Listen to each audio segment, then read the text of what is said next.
আসসালামু আলাইকুম ওয়ারাহমাতুল্লাহি ওয়াবারাকাতুহু। প্রিয় বোন আমার, একটু থামুন। নিজেকে একটি প্রশ্ন করুন। আপনি কি নিশ্চিত যে গত রমজানে আপনি যে রোজাগুলো রেখেছিলেন তা আল্লাহর দরবারে কবুল হয়েছে? নাকি সারাদিন না খেয়ে থেকে পিপাসায় বুক ফেটে যাওয়ার পরেও দিন শেষে আপনার আমলনামায় শুধুই ক্ষুধা আর তৃষ্ণা জমা হয়েছে? ভয় পাচ্ছেন?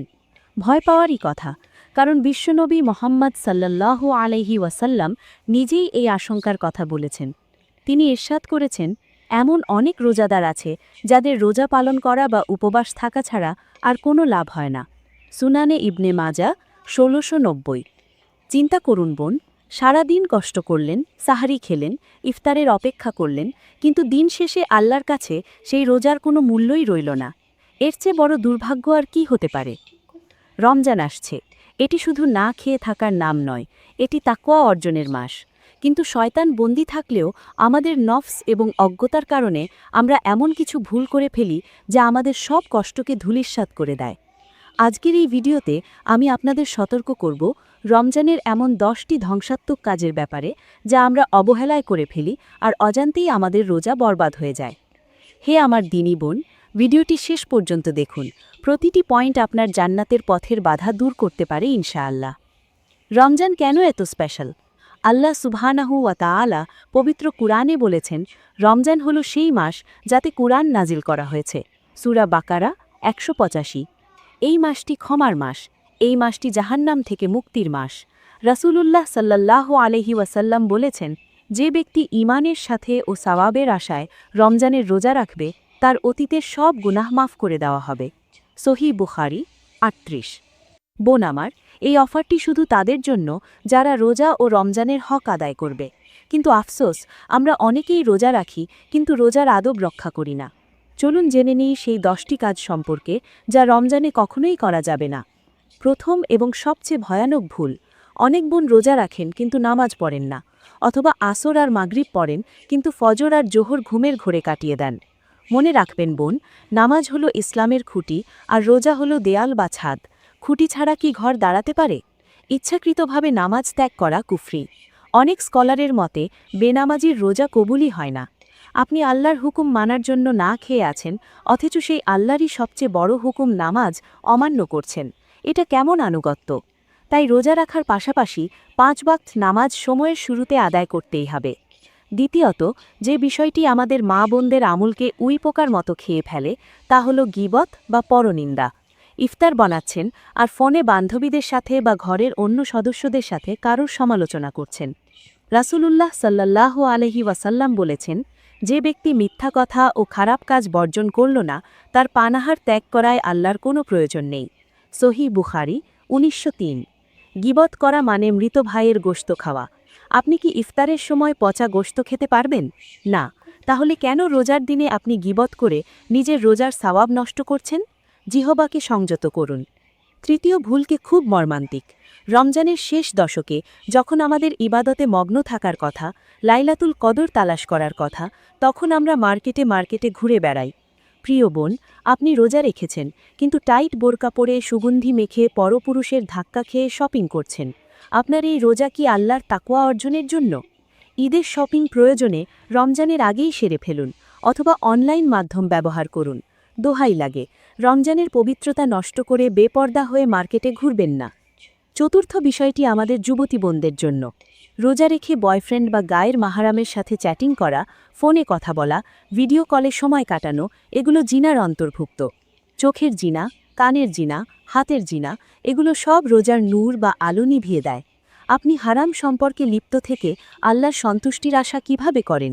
এই রমজানেই প্রতিজ্ঞা করুন সকল হারাম সম্পর্ক থেকে তওবা করবেন। পঞ্চম ভুল, সারাদিন রান্নাঘরে কাটানো। অনেক বোন রমজানকে খাদ্য উৎসব বানিয়ে ফেলেন।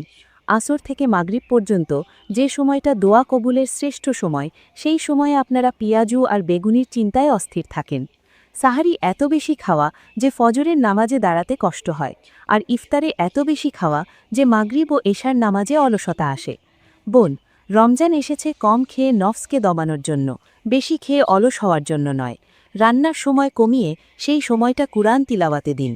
ষষ্ঠত, মিথ্যা বলা। ব্যবসার ক্ষেত্রে হোক বা পারিবারিক কলহে রোজা রেখে মিথ্যা বলা কবিরা গুনাহ।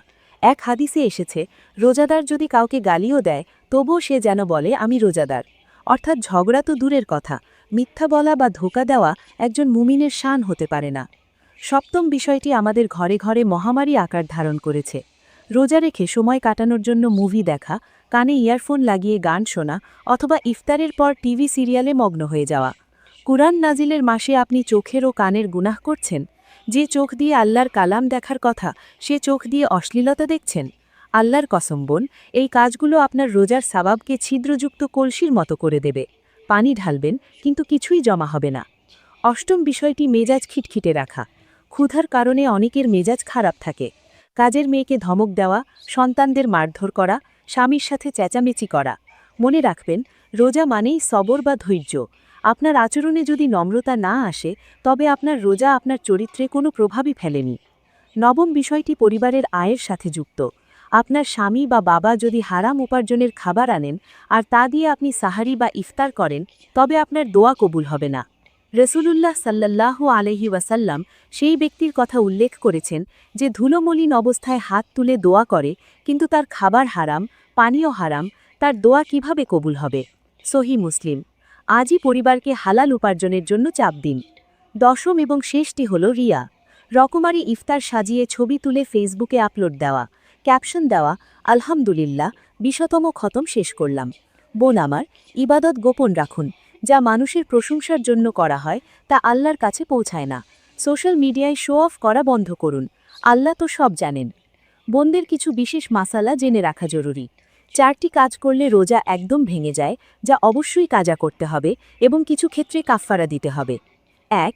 ইচ্ছাকৃতভাবে পানাহার করা। 2. স্বামী স্ত্রীর সহবাস করা, এটা দিনের বেলা সম্পূর্ণ হারাম। 3. ইচ্ছাকৃতভাবে মুখ ভরে বমি করা। 4. মা বোনদের মাসিক বা হায়েজ নিফাস শুরু হওয়া। বিশেষ নোট, রোজা অবস্থায় মাসিক শুরু হলে সাথে সাথে রোজা ভেঙে যাবে। এতে মন খারাপ করবেন না। আল্লাহ আপনাকে যে অবস্থায় রেখেছেন তা মেনে নেওয়াই ইবাদত। মাসিকের দিনগুলোতে বেশি বেশি ইস্তেগফার ও জিকির করবেন, কিন্তু রোজা রাখবেন না ও নামাজ পড়বেন না। কিছু ভুল ধারণা। ভুল করে কিছু খেয়ে ফেললে রোজা ভাঙে না। চোখে সুরমা দিলে, তেল বা ক্রিম মাখলে, ইনজেকশন বা ইনসুলিন নিলে সাধারণ অবস্থায় রোজা ভাঙে না। এগুলো নিয়ে অযথা সন্দেহ করবেন না। রমজানে অনেক বিদাত বা সুকস্কার সমাজে প্রচলিত আছে। যেমন সাহারি খাওয়ার সময় নির্দিষ্ট কোনো আরবি দোয়া পড়া জরুরি মনে করা, যেমন নাওয়াইতুয়ান, যা হাদিসে নেই, মনে মনে নিয়ত করাই যথেষ্ট। আবার শবে কদরকে শুধুমাত্র ২৭ রমজানে নির্দিষ্ট করে নেওয়া এবং বাকি রাতগুলোতে ইবাদত না করা। অথচ নবীজি শেষ 10 দিনের বিজোড় রাতগুলোতে খুঁজতে বলেছেন। দিনের নামে নতুন কিছু আবিষ্কার করবেন না, যা রাসূলুল্লাহ সাল্লাল্লাহু আলাইহি ওয়াসাল্লাম ও সাহাবীরা করেননি। প্রিয় বোন, ভিডিওর একদম শেষ প্রান্তে চলে এসেছি। একটু ভাবুন তো, গত রমজানে আপনার সাথে ইফতার টেবিলে এমন কেউ কি ছিল যে আজ কবরের অন্ধকার ঘরে শুয়ে আছে? হয়তো আপনার বাবা, মা বা প্রিয় কোনো আত্মীয়। আগামী রমজানে আপনি থাকবেন তো? আমি থাকব তো?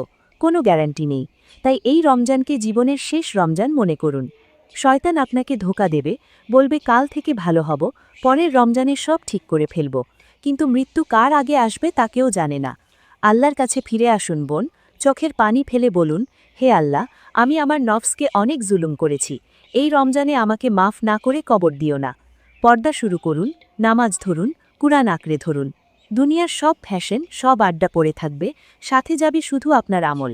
ভিডিওটি যদি আপনার হৃদয়ে সামান্যতম নাড়া দিয়ে থাকে তাহলে অনুরোধ, এটি আপনার পরিচিত প্রতিটি মুসলিম বোনের কাছে শেয়ার করে দিন। হতে পারে আপনার একটি শেয়ারের কারণে কোনো বোন গুনাহ থেকে ফিরে আসবে আর তার সওয়াব আপনিও পাবেন ইনশাআল্লাহ। কমেন্টে লিখুন, ইনশাআল্লাহ আমি আমার রমজান হেফাজত করব। আমাদের চ্যানেলটি সাবস্ক্রাইব করে বেল বাটনটি অন করে রাখুন। আল্লাহ আমাদের সবাইকে রমজানের হক আদায় করার তৌফিক দান করুন।